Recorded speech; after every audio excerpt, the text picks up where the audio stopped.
बाबा नमस्कार. नमस्कार. कुठलं गाव? हेच गाव आहे आयनेवाडी. तालुक्याला आमदार कोण हवा? आता आहे तोच व्हावा कोण व्हावा. आता आहे कोण आहे आमदार? बेनके. बेनके म्हणजे पुन्हा बेनकेच पाहिजे. मला ते निवडूनच दिला आम्ही पहिल्या टायमाला त्यांना. अच्छा, निवडून तुम्हीच दिला. हो.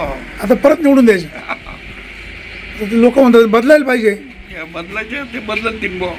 तर आता आमचं काय, आम्हाला तुम्ही कोण आहे हेच ओळखती नाही. माझं नाव सुरेश वाणी. हा, मी बातमीदार आहे. हा, मी खरं. कोणाच्या बाजूनी नाही. बरोबर. लोकांचा काय कल आहे, काय काय अडचणी आहेत, काय प्रश्न सोडवता येतील नाही, नाही, हा आपला समजून घेण्याचा प्रयत्न आहे. आमची अडचण काहीच नाही हो. आमच्या गावाला पाणीच नाही एवढंच आहे. अच्छा, पाणी नाही हा. तरी पुन्हा आमदार अतुल बेनकेच पाहिजे. त्यांनी पाण्याचा प्रश्न सोडवला नाही.